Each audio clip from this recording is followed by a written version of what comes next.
Assalamualaikum warahmatullahi wabarakatuh. Selamat pagi anak-anak. Bagaimana kabarnya hari ini?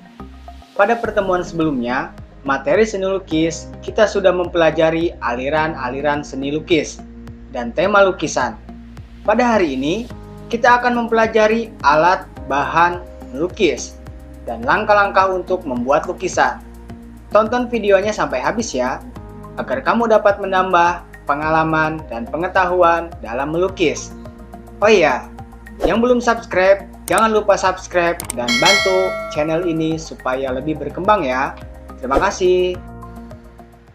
Alat dan bahan melukis. Beragam pilihan alat, bahan, dan media yang digunakan sesuai jenis dan gaya karya yang diinginkan. Media berkarya seni lukis sangat beragam, tergantung dari teknik yang digunakan.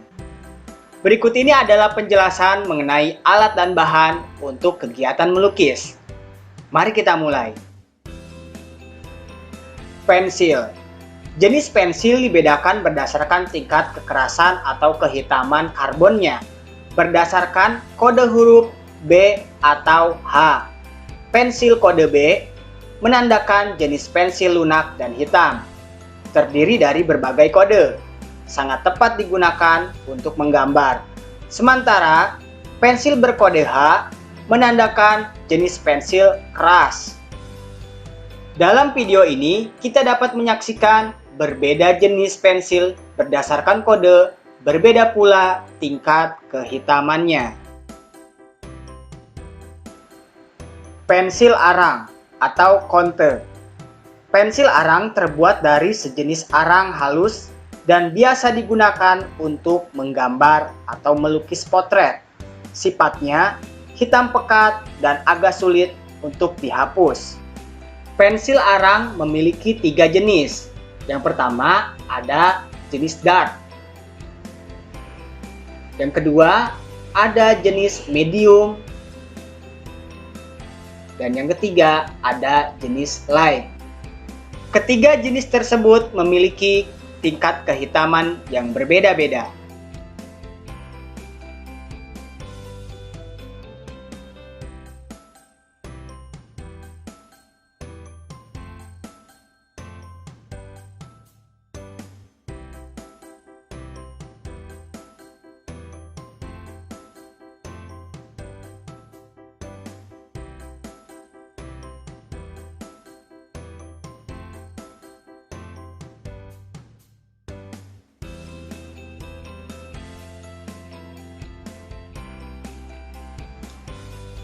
Pastel dan krayon. Dua jenis media ini secara fisik bentuknya hampir sama, sehingga kalian seringkali keliru ketika membelinya. Tetapi sifat dan bahannya tidak sama. Pastel atau oil pastel biasanya terbuat dari bahan kapur dan bahan pengikat cair dan transparan untuk mengikat pigmen dengan kapur. Pastel sering dihubungkan dengan warna-warna yang lembut. Sedangkan krayon terbuat dari bahan kaolin dengan tepung warna sehingga terlihat lebih mengkilat dan keras. Sehingga krayon lebih banyak mengandung lilin, sehingga warna yang dihasilkan krayon cenderung mengkilat dan sedikit berminyak.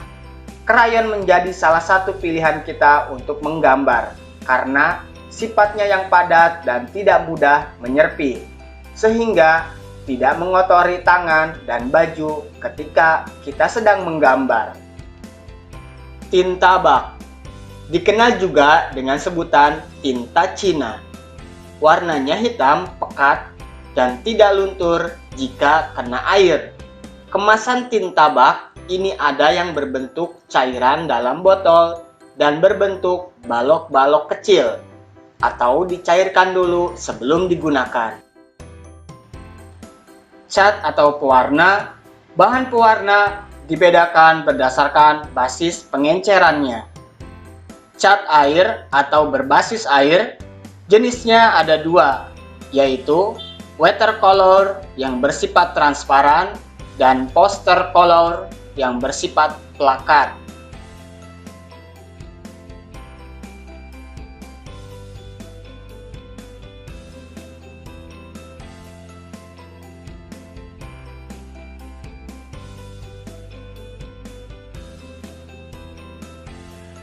Cat minyak atau berbasis minyak. Jenis cat ini biasanya digunakan untuk melukis di atas kanvas. Sifatnya tidak mudah kering dan warnanya tahan lama.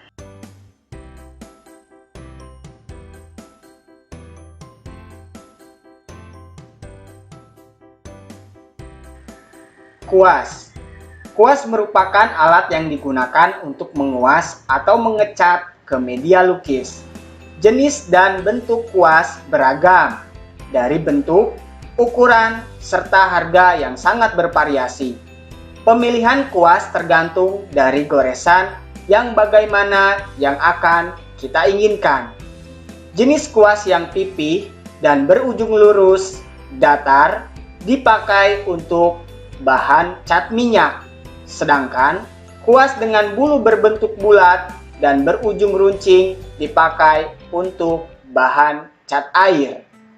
Pisau palet terbuat dari aluminium tipis, fungsinya adalah untuk mencampur cat seperti layaknya kuas dan juga untuk membuat efek-efek goresan pada media lukis.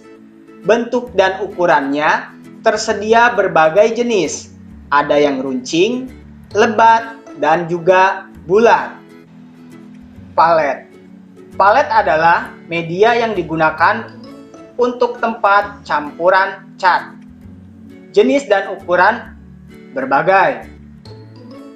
Untuk media seperti cat air, palet yang digunakan adalah yang ada lengkungan tempat air.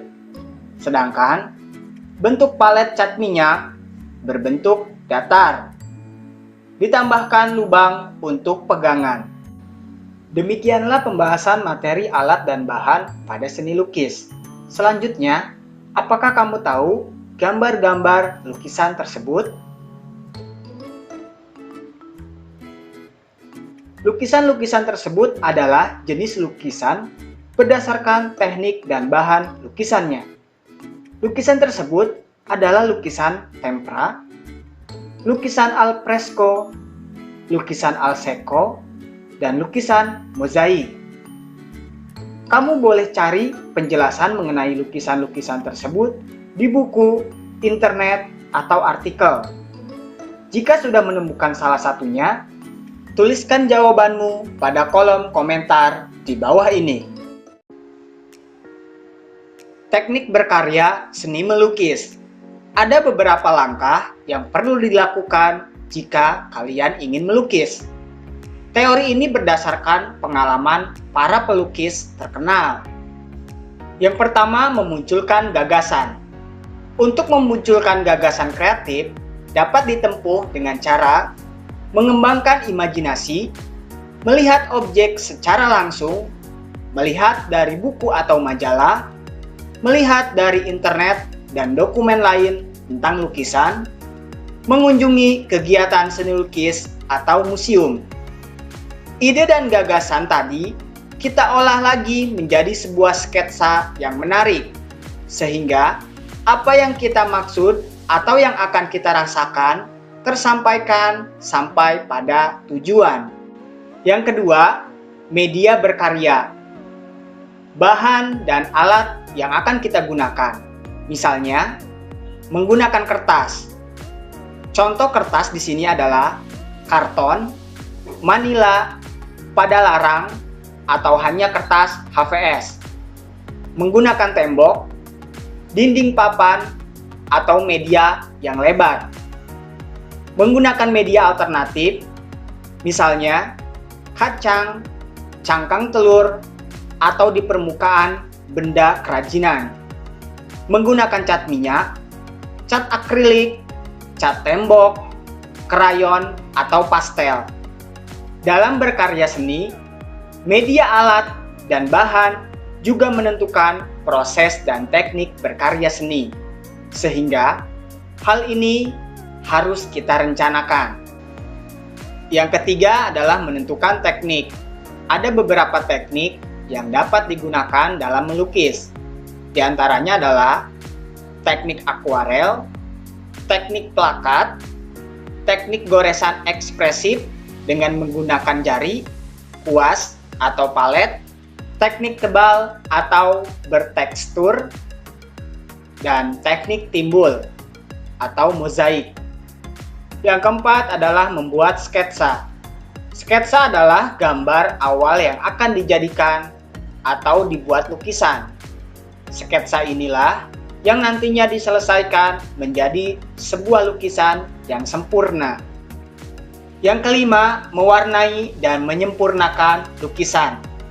Setelah sketsa selesai, tahap melukis yang sebenarnya kita jalankan sesuai dengan rencana dan teknik yang disiapkan dari awal.